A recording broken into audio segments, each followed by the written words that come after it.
cały dzień daje siwe znaki. No. Nissan cię zmęczył? No tak, no. Właściciel zadowolony? No nie do końca, nie? Jest dobrze, no. 3 pomiary, które powiedzmy w miarę były powtarzalne, no i wyszło tak jak, no wyszło dobrze, tak? To jest według Ciebie najbardziej wiarygodny pomiar, który nam się udał zgadzam zrobić. przy tym doładowaniu dla tego silnika, dla tej specyfikacji, ale wszystko co później się działo z oponami powodowało, że albo tutaj robiło nam się 800 N nagle, albo zaczynała fura się ślizgać.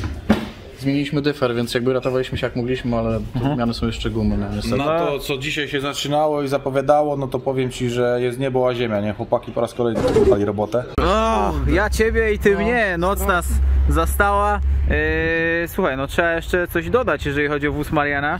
Czy to jest koniec przygody z tym wozem? Auto zostaje u nas w warsztacie, robimy drugie podejście, bardzo prosta sprawa. Zmieniamy opony, przyjrzymy jeszcze cały spec, może jeszcze troszeczkę zmienimy jakąś sprężynę wezgę czy na jakąś inną, zobaczymy. Na geometrię może by się przydało pojechać. Masz rację, bo zapomniałem o tym też.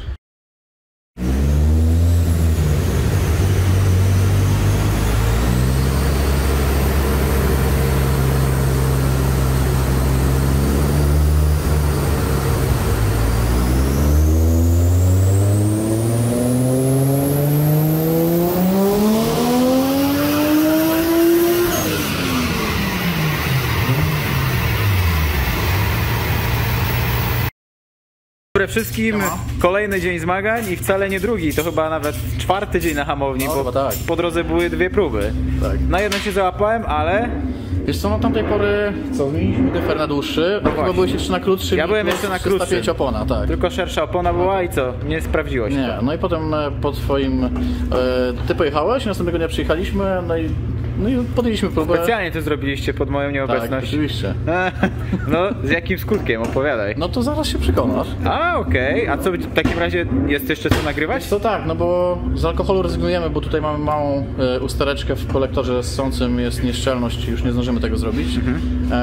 Natomiast ustawimy sobie dzisiaj podtrzymanie, czyli antilaga. Okej. Żeby Marian miał przy okazji natarcie łez, coś, wiesz. No, przy okazji dowiemy się, jaki wyszedł wynik. Tak. Dobra. Bardzo dobry plan. Furkę.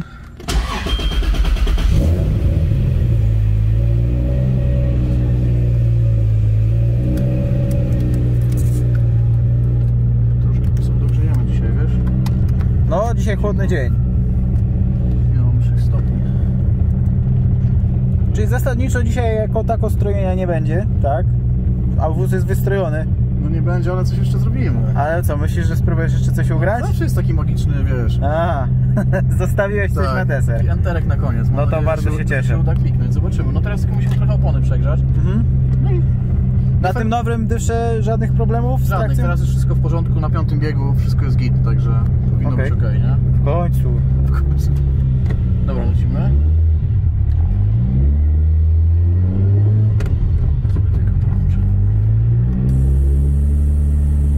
Słuchafony.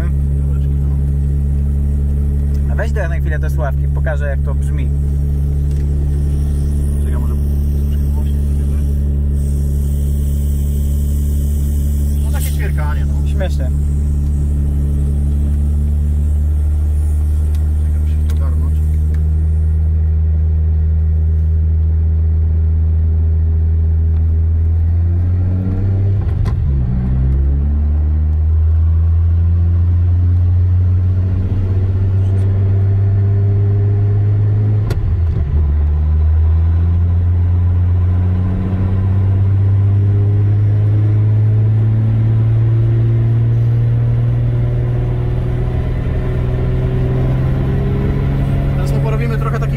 Wiesz, żeby się dogrzała opona. Dobra. Przy okazji zobaczymy sobie, wiesz, skład mieszanki w takiej partii na niskim obciążeniu. Okej.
masz już zdjęcie. Miniaturka gotowa. Dobra. Teraz już lecimy, czekaj, resetujemy sobie wszystko. Nie przysmażyło ci tam nosa trochę z tyłu? Zatkałem ucho i zacisnąłem zęby. Dobra, dociskamy.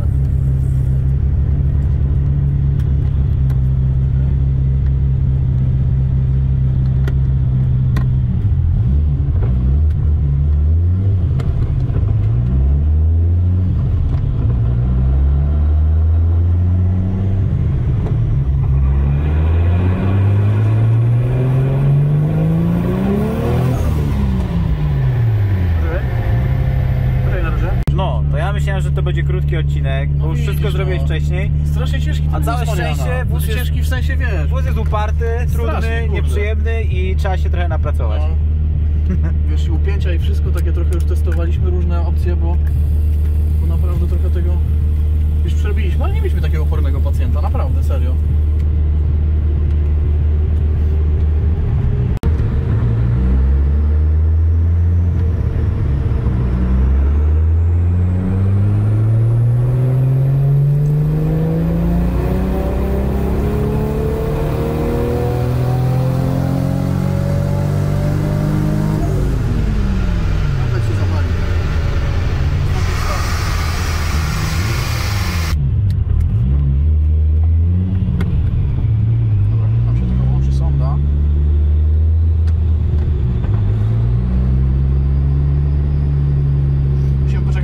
Wiesz? Tak, widzę, no.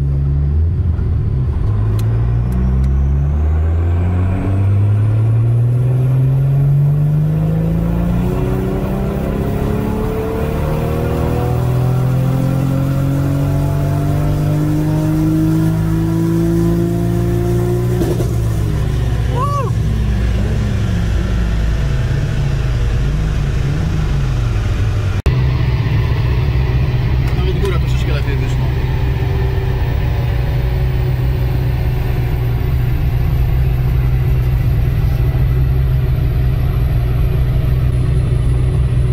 Wow. Już troszkę mniej. Ale wiesz dlaczego? Już wiem dlaczego. A to było więcej? Nie, bo pamiętasz, mówiłem ci o nieszczelności w kolektorze dolotowym. No. Tak? Ona wyszła wczoraj, jak odpalaliśmy alkohol. Do momentu, kiedy nie odpaliliśmy alkoholu, wszystko było... Znaczy, no, generalnie chłopaki naprawią kolektor ssący i wróci wszystko do normy w tym momencie, tak? Bo zobacz, spadł delikatnie moment, zaraz sobie nałożymy 2 wykresy na siebie, bo tam przy przepustnicy ktoś nie dospawał, jest, wiesz, malutka dziurka i stamtąd zaczęło uciekać powietrze po prostu, nie? Okej. Stąd różnica w wyniku w tym momencie, ale Kurde, patrz ile rzeczy było do poprawy dużo. przy aucie, dużo, no. Czy ty coś jeszcze stroisz? Wiesz co, antilaga możemy jeszcze poustawiać. O. No, to bym cię zaprosił tam z tyłu za auto. Za moment tam pójdę. Dobra. Kamilu, Tak? a może jeszcze nam wytłumacz, co to jest ten anti-lag?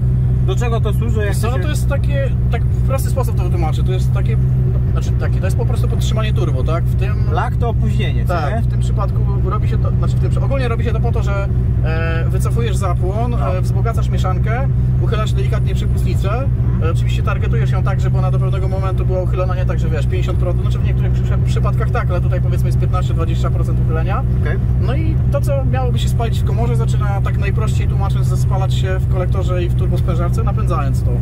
No i w momencie, kiedy zdejmujesz nogę z gazu, na przykład nie zaczynasz od podciśnienia, czyli od momentu, kiedy on znowu zaczyna budować, tylko na przykład, nie wiem, ustawiasz mu tak, że masz, nie wiem, 0,3, 0,4,5 bara przykładowo stałego boostu, nie? Czyli to Nie masz w ogóle tak zwanej turbodziury wtedy. No właśnie, to zaczynanie od podciśnienia to jest ta turbodziura. Tak, tak. Okay. I to masz cały czas napompowany sprzęt i do tych, wiesz, dodajesz, odejmujesz gazu i on cały czas jest w booście po prostu, nie? Czyli jeszcze szybciej wstaje po prostu, tak? To się wykorzystuje w drifcie? Wiesz co, w polskich realiach tak, ale no mało jest aut, które jeżdżą na antilagu, bo to dosyć mocno wyniszcza głowicę generalnie, prawda? W takich ekstremalnych przypadkach, ale w autach rajdowych, w autach takich, wiesz, do jakichś takich krętych torów jak najbardziej, bo to pomaga po prostu podnieść wóz, wiesz, z takich partii dolnych obrotowych po prostu, tak? No, Okay. tak najprościej mówiąc, ja mówię to oczywiście swoim, wiesz. Marian to robi po co? Pewnie bajer, żeby Tak. na pocieszenie. No dobra. Dobra, strzelimy parę razy i chyba kończymy dzisiaj, bo... Tak jest. To co, idziesz z tyłu zobaczyć, jak to strzela? Tak jest. Dobra.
Elegancka. To co, Kamilu? Rozstajemy się z Mariana Zetką. No tak. Wcale nie jesteśmy smutni z tego powodu. Nie, no wiesz, zobacz co się... Znaczy dzisiaj, ten Piomar, no to mówię, to tutaj mamy temat taki, że już jest nieszczelność, więc widzisz, że ale też No właśnie. jest porównywalny generalnie do Co tego, zostało było. do poprawy? Wiesz co zostało do poprawy? Na pewno usunięcie tego urządzenia. Okej. To jest prawdopodobnie jakaś chińszczyzna, która po prostu puszcza i też nam gubi powietrze. I przy antilagu też nam będzie dużo przeszkadzał. Na pewno jest nieszczelność w dolocie, czyli konkretnie w kolektorze ssącym, trzeba go gdzieś wyjąć po prostu i przyspawać w kilku miejscach. Gdzieś na jakimś spawie, tak? Tak, tak. I co jeszcze?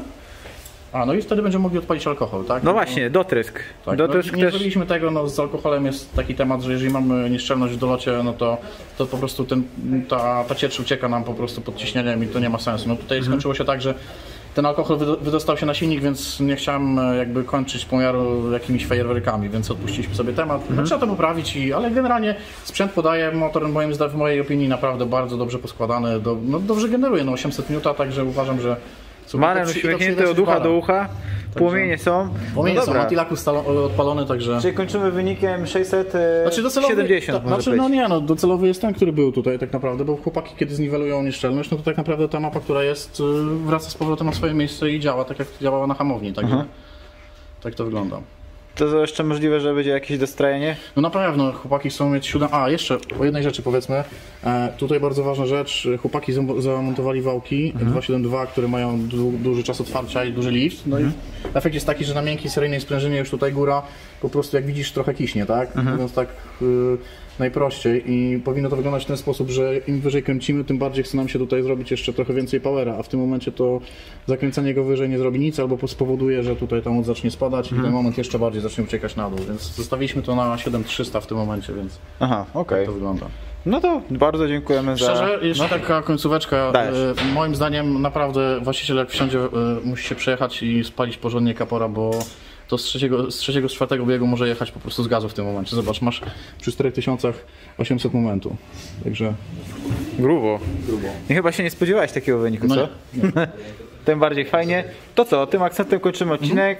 Żegnamy się z widzami. Piąteczka. Cześć, Hej. Marianie.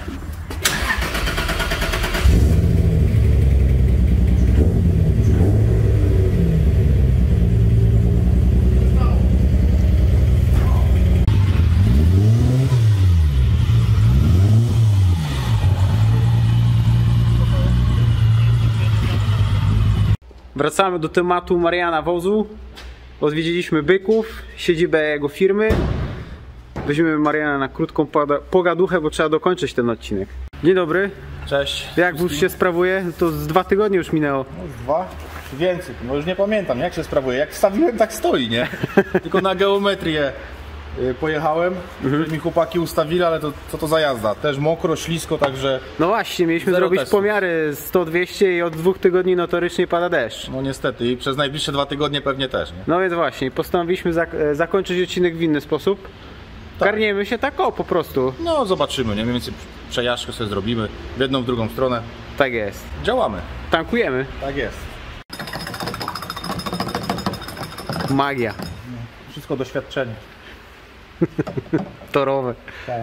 Przygotowania do jazdy. Już tego nie nagrywać.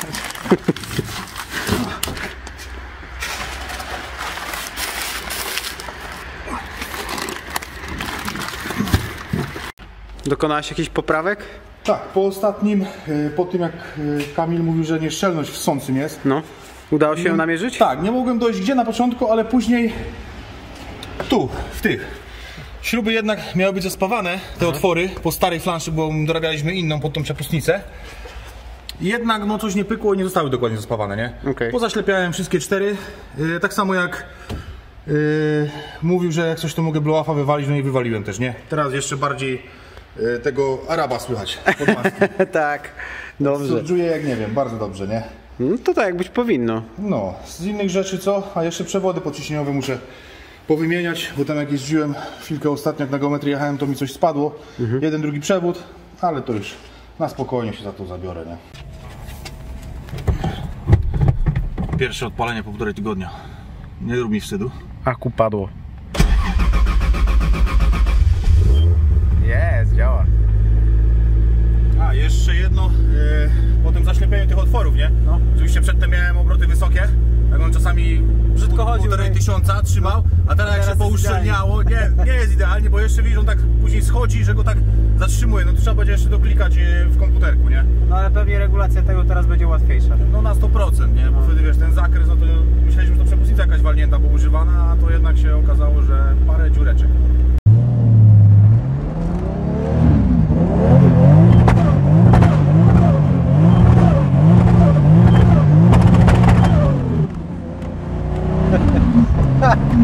Ale frajda. A, jeszcze jedna rzecz. No. Po ustawieniu geometrii zapomniałem kierownicę jeszcze przestawić. No i tak to widziałeś, no i tak to wygląda, kurwa, nie? Bo inaczej to nie pojedzie. Właśnie, dyfer masz nadal ten Od kolegi od S15 załatwiłem. Jest i ten on jest 3,6 nadal za krótki. Tak jest, ten 3,69 jest przełożenie, nie? Masz już jakiś pomysł? Tak, mam już jakiś pomysł z kolegą, takim Darkiem Łuczakiem. On tam w Nissanach dobrze siedzi. Którego pozdrawiamy, kojarzę pana. Tak jest. Cześć Darku, pozdrawiamy. Co, będę organizował dyfer z 350, 370 z automata, przełożenie 3,35. Jest tak. Tak, jest taki i... Nawet taki mam. No właśnie, to będzie twój dyfer jeździł w moim Nissanie, tak? Dobrze.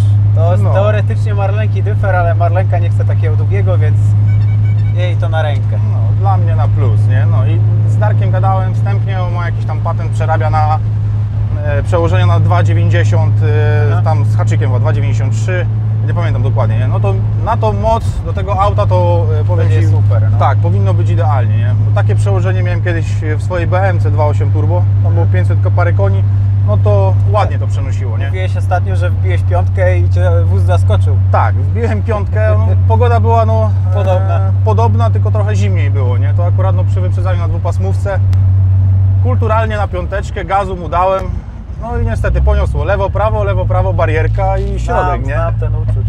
Kiedyś No. na nagraniach z Kupciem też turbozetka mnie na piątce zaskoczyła. No widzisz, no. Dlatego widzisz, on tak z dołu w tego unita tak wchodzi, tak od razu bosta wali, Aha. no też no, muszę trochę pojeździć już tym autem, nie?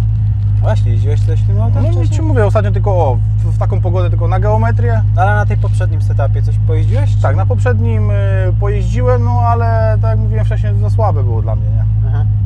Fajnie to tak jechało, ale dlatego zacząłem się bawić, nie? Fajniej od E36? E36, powiem Ci, trakcyjnie dużo lepiej się zachowuje, nie? Że to auto no, chce jechać, przyspiesza, nie? No. A nie tak jak E36, jak na przykład jeździłem, to tak rzuca jak szmatą, nie? Że tak powiem brzydko. Aha. Nissan jednak inaczej jest wprowadzenie, nie? No Czyli w Nissanie łatwiej się nabiera prędkości, tak? w Nissanie tak, łatwiej się nabiera prędkości. No to ciekawe, bo BM-ki w sumie słyną z tego, że dobrze sobie radzą, nawet w trudnych warunkach, ale przynajmniej takie seryjne. No widzisz, no, ja mam tam, no, tak, no, to są tak moje odczucia, nie? Aha. Wiesz, no też inaczej ma to zawieszenie wykonane Nissan z tyłu, nie? Dla mnie on jest dużo bardziej trakcyjny i on się tak lepiej, szybciej napędza, nie? To przede wszystkim, no. Kolejna sprawa, co miałem mówić w porównaniu do BM-ki, no na pewno z zewnątrz, nie? Z zewnątrz, no to na to auto, jak gdzieś jadę na miasto czy coś, no to ludzie zwracają Zwracają uwagę, uwagę, zdjęcia robią na tym, nie mówię, kurczę, nie? To już pierwsza rzecz, która mi się rzuciła od razu w oczy, nie? No ale z drugiej strony E36 już niedługo też będzie takim samochodem, na który ludzie będą zwracać uwagę. On już jest, nie? No. Te coupe, sedany, no one też ładnie przecież Zresztą wyglądają. twoje E36 było ładne, było w dobrym stanie, w sensie jak na jakiś tam, wiesz, gruz do latania powiedzmy, to był ładny wóz.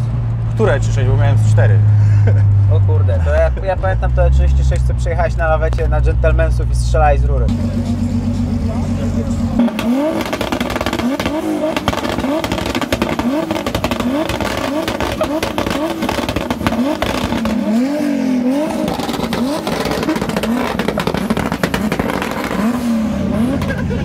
Ładnie, Marian, ładnie!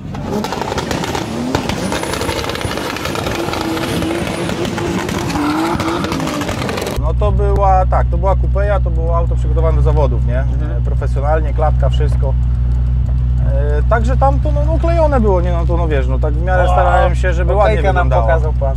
No widzisz, no i tak właśnie jest, nie? Stają, zatrzymują. Coś na ten temat wiem.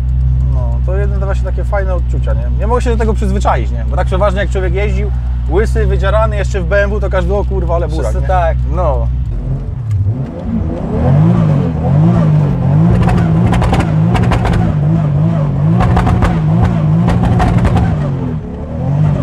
Zapomniałem o tej kierownicy, kurwa, się gubię trochę, wiesz? Przecie nagrać z zewnątrz.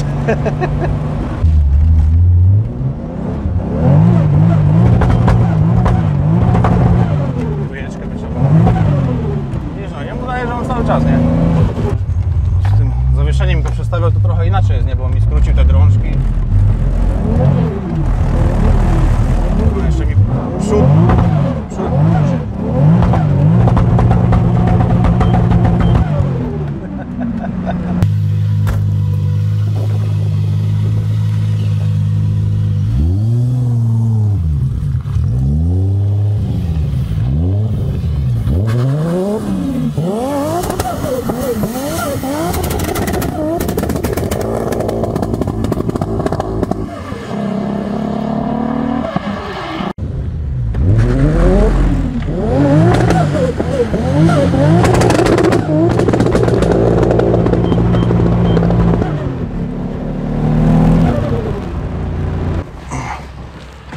Karolu, chwila przerwy, jak to nagrywasz, bo kurwa chyba mi wężyk spod ciśnienia spierdolił. Chyba wężyk gdzieś spierdolił spod ciśnienia, bo i hamulce mam słabe, wiesz? O, coś odpierdoliło.